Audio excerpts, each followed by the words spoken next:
Olá, alunos da Escola Celestino de Souza. Hoje nós temos mais uma videoaula de História do 8º ano, no qual trataremos do conteúdo sobre a Revolução Francesa e a Era Napoleônica. Especificamente na aula de hoje nós vamos tratar a Era Napoleônica, que é a continuação do capítulo.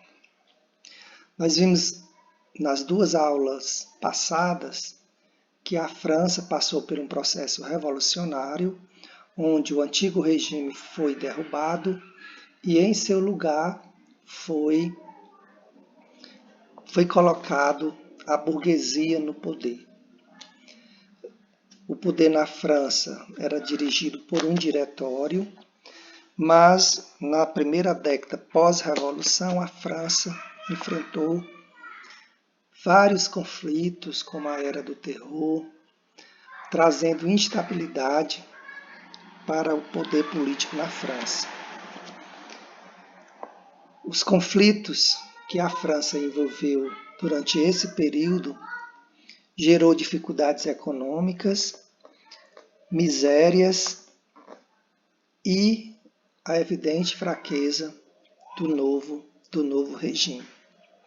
E é em meio a essa instabilidade política que a rica burguesia francesa precisava de uma solução política que preservasse a sua propriedade e favorecesse os seus negócios.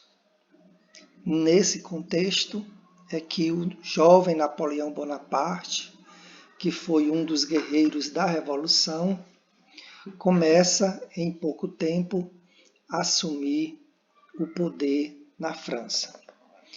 E aí o diretório, através de um golpe chamado 18 Brumário, coloca Napoleão no poder com o cargo de cônsul, com mais 2 outros cônsules. O golpe logo recebeu amplo apoio da alta burguesia e dos camponeses, que também viviam momentos de instabilidade devido aos conflitos, e a burguesia que pretendia a preservação da ordem, já que o antigo regime ameaçava tomar o poder na França.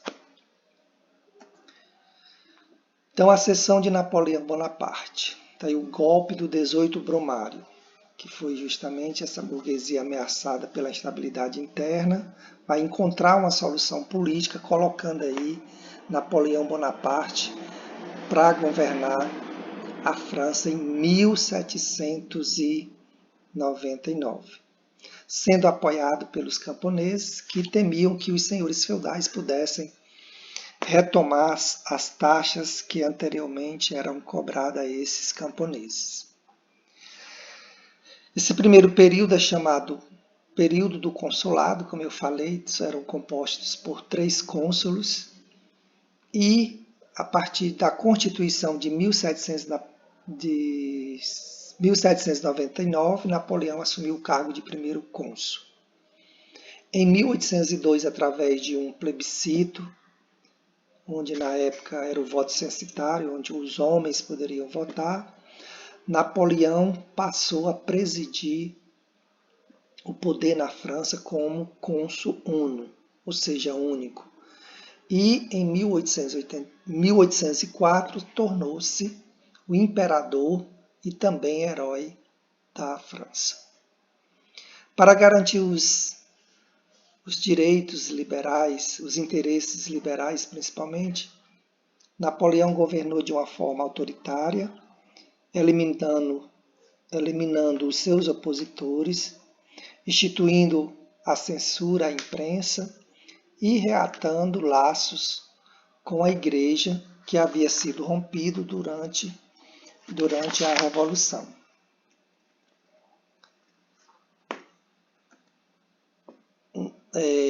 O governo de Napoleão vai ser marcado por várias reformas que vão acontecer tanto no plano interno como no plano externo. No plano interno, as finanças da França foram recuperadas por meio de um sistema de impostos que incentivava a industrialização e ao emprego a partir das obras públicas. Ele criou o Banco da França, também a moeda da França, o franco, passou a ser instituída a partir de Napoleão, que, através desse banco, passou a emitir dinheiro para financiar setores agrícolas e industriais. No campo da segurança, combateu as ações dos bandidos e criou o tribunal para julgar casos contra revolucionários. Na justiça, os juízes deixaram de ser eleitos e passaram a ser nomeados pelo próprio imperador.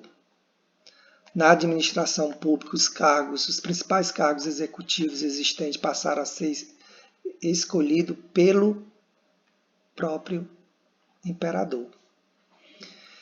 E a educação passou por reformas profundas, porque até então a educação era gerenciada pela Igreja Católica, e a partir da Revolução Francesa e de Napoleão, principalmente, a educação se tornou universal, ou seja, garantia para todos, em especial os filhos dos burgueses, e deixou de ser uma educação religiosa, né? Ela passou a ser gerenciada pelo próprio Estado, inclusive com a criação de escolas secundárias, que hoje nós chamamos de escola de ensino médio, e também os liceus. A relação política com a Igreja. Na época da Revolução, a Igreja Católica, principalmente o clero, passou a ser perseguido. Com Napoleão, ele aboliu essas perseguições, inclusive reconheceu o catolicismo como uma opção religiosa para os franceses. Os cargos de bispo passaram a ser nomeados pelo Estado, ou seja, pelo próprio imperador, que esses bispos passaram a receber uma pensão mensal do Estado. Essa proximidade de Napoleão com a Igreja Católica fez com que, por exemplo, em sua coroação, o Papa pudesse estar presente, né, abençoando aí o seu cargo de imperador. Uma importante mudança também com Napoleão foi no Código Civil, conhecido também como Código Napoleônico, que foi instituído em 1804. Esse código vai garantir principalmente os valores liberais da burguesia, né, com a criação de leis que garantia a propriedade privada, a igualdade entre os cidadãos, fim das obrigações feudais. Porém, esse mesmo código, né, que favorecia principalmente os ricos e a burguesia, vai proibir greve, sindicato. Ele restaurou o domínio dos maridos sobre as esposas, passou a ser, os maridos passaram a ter autoridade sobre as esposas e não igualdade. Além disso, ele restituiu a escravidão que havia sido abolida durante a Revolução nas colônias francesas, na África e na América.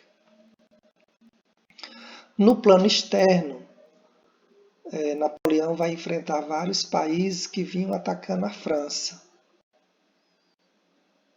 E ele também assinou alguns tratados de paz com outros países. Inicialmente ele venceu a maioria das batalhas em terra, mas foi vencido pela Inglaterra.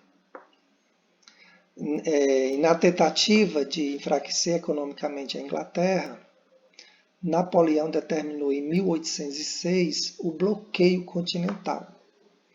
Esse bloqueio proibia que todas as nações europeias, amigas ou aliadas de Napoleão, estavam proibidas de realizar qualquer transação comercial com a Inglaterra. Isso era uma estratégia utilizada por Napoleão para tentar enfraquecer economicamente a Inglaterra. Portugal vai viver uma experiência única nesse contexto, porque a coroa portuguesa tinha tratados com os ingleses, mas que também temiam o poder de Napoleão. Napoleão inicialmente pressiona Dom João VI a tomar uma decisão para que ele pudesse escolher um lado em que pudesse ficar, mas Dom João VI adia essa decisão ao máximo que pôde, até o momento em que Napoleão manda suas tropas invadir Portugal. E aí, com a ajuda da Inglaterra, Portugal transfere para a colônia mais próxima da época, que era o Brasil, e toda a coroa portuguesa vem para o Brasil em 1808 em decorrência dessa invasão francesa em Portugal. Nós temos um mapa aí demonstrando o bloqueio continental. Então vocês veem essas linhas rosas marcando, né, a Grã-Bretanha, que é onde está a Inglaterra, sendo cercada, né, principalmente pelos países europeus. Então você tem essa parte mais escura aí, era onde França dominava, né, tinha um domínio direto da França. Os países da cor branca eram países dependentes da vitória de Napoleão. Então, praticamente a gente vê todos os países da Europa ao lado da França, né, contra a Inglaterra nesse processo do bloqueio continental. A gente viu que Napoleão, ele, apesar de ter passado só praticamente 15 anos no poder, nesses 15 anos ele ascendeu muito rapidamente no poder, né? Como vocês viram, ele passou de cônsul a cônsul ONU, e também cônsul vitalício, e também se tornou imperador da França. Em 1802, Napoleão foi elevado ao título de cônsul vitalício, e em 1803 a Grã-Bretanha se aliou à Prússia, à Rússia, à Áustria, declarando-se guerra aos franceses. Então aí a gente tem aí as primeiras oposições ao Império de Napoleão, que era a Inglaterra, a Prússia, que é hoje onde é a região da Alemanha principalmente, e a Áustria. Esse contexto foi explorado por Napoleão para ampliar os seus poderes diante das ameaças, elevando ao cargo de imperador. Então, frente a essa ameaça, Napoleão vai usar para que ele tivesse o controle total da França.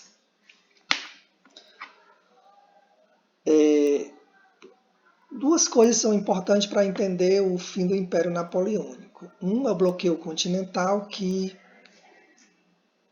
acaba aqui não dando muito certo. Primeiro porque algumas nações dependiam, várias nações, a maioria delas, dependiam dos produtos industrializados da Inglaterra. E um forte aliado de Napoleão era a Rússia. E a Rússia vai ser o primeiro país a a romper com o bloqueio continental. E aí Napoleão resolve atacar a Rússia, né? Porque ela havia furado o bloqueio continental. Só que as tropas napoleônicas acabam sendo vencidas nesse conflito com a Rússia. Em 1803, as tropas francesas foram derrotadas por uma liga formada pelos exércitos da Rússia, Prússia, Áustria e Inglaterra, num episódio conhecido como Batalha das Nações. Napoleão abdicou do poder e foi viver na ilha de Elba, no mar Mediterrâneo. 10 meses Napoleão passou e depois ele organiza, né, os exércitos para voltar, para retomar o poder na França. Ele retorna, é aclamado quando ele chega, né, ainda como um grande herói da França, mas o seu governo só durou 100 dias.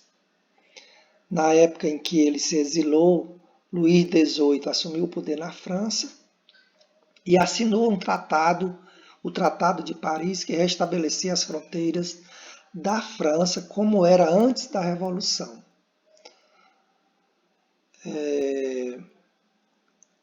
Quando Napoleão retornou, né, e tentou reorganizar o exército na França, não teve força suficiente para derrotar as nações inimigas, sendo vencido definitivamente na Batalha de Waterloo, na Bélgica, em 1815. Depois que Napoleão, né, teve que se exilar novamente, as nações europeias se reúnem no chamado Congresso de Viena e buscaram aplicar o princípio da legitimidade do equilíbrio europeu. Além disso, eles criaram o Exército da Santa Aliança, impondo assim que a restauração das fronteiras europeias, segundo os limites anterior à Revolução na França, fossem respeitados. Também a França foi obrigada a pagar pesadas indenizações a essas nações. A referência bibliográfica são esses 2 livros que eu utilizei para essa aula, e a gente tem aqui a orientação de atividade. É importante que vocês façam a leitura indicada aí nas páginas, para depois assistir os vídeos, anotar as dúvidas, alguns questionamentos e depois passar para que este professor possa estar sanando. Também tem uma sugestão de atividade aí na página 89, que vocês terão até a próxima aula para estar entregando esse conteúdo.